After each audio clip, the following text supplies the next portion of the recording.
अब एक दूसरे प्रश्न पे मैं आना चाहता हूं, भाषा की गुलामी से हमको भी बाहर आना है। हमारे अपने निजी जीवन में और सार्वजनिक जीवन में भारत स्वाभिमान का कोई भी कार्यकर्ता ऐसा काम ना करे जिससे आपके ऊपर कोई उंगली उठा सके।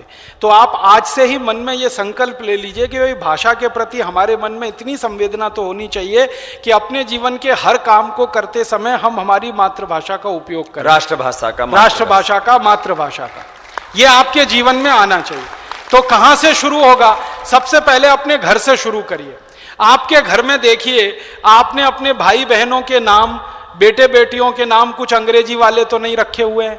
टिंकू, डब्लू, बबलू, पिंटू, बबली, डबली, ट्विंकल, डिम्पल, अर्थ मालूम है इनके?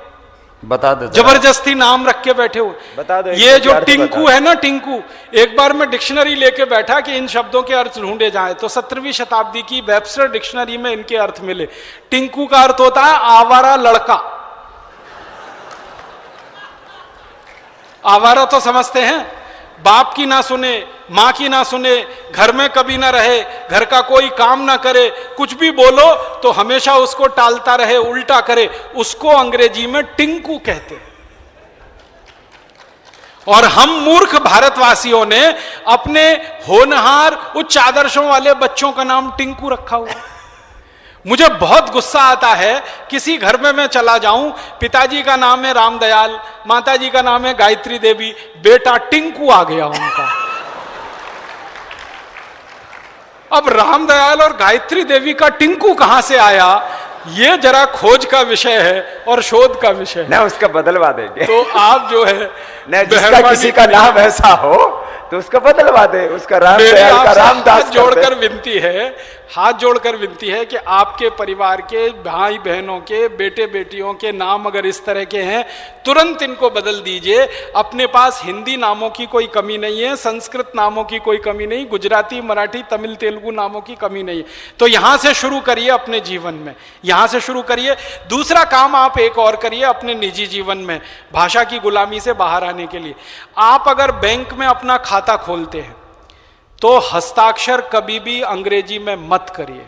सारे के सारे बैंक के खातों में आप हिंदी में हस्ताक्षर करिए, या अपनी मातृभाषा में आप शुरू करिए। लिपियां अलग अलग हो सकती हैं, लिपि अगर भारतीय हो। अगर आपकी भाषा गुजराती है तो गुजराती में करिए, तमिल है तमिल में करिए, कन्नड़ है कन्नड़ में करिए, मलयालम में करिए, जो भाषा है उसमें करिए। अंग्रेजी के हस्ताक्षर हटा दीजिए।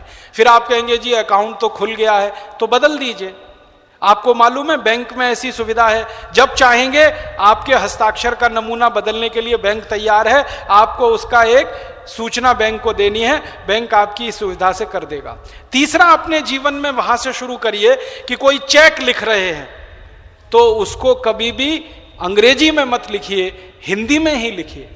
चेक हिंदी में लिखने की सुविधा है और हिंदी में लिखे गए चेक को स्वीकार करने की भी सुविधा है।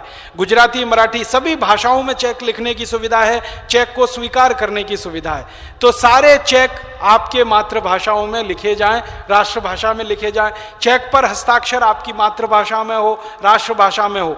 और व्यक्तिगत बोलचाल में अंग्रेजी के शब्दों का प्रयोग कम से कम करिए, क्योंकि आपको बहुत सारे अंग्रेजी शब्दों का अर्थ नहीं मालूम है और अर्थ का अनर्थ हो जाता है।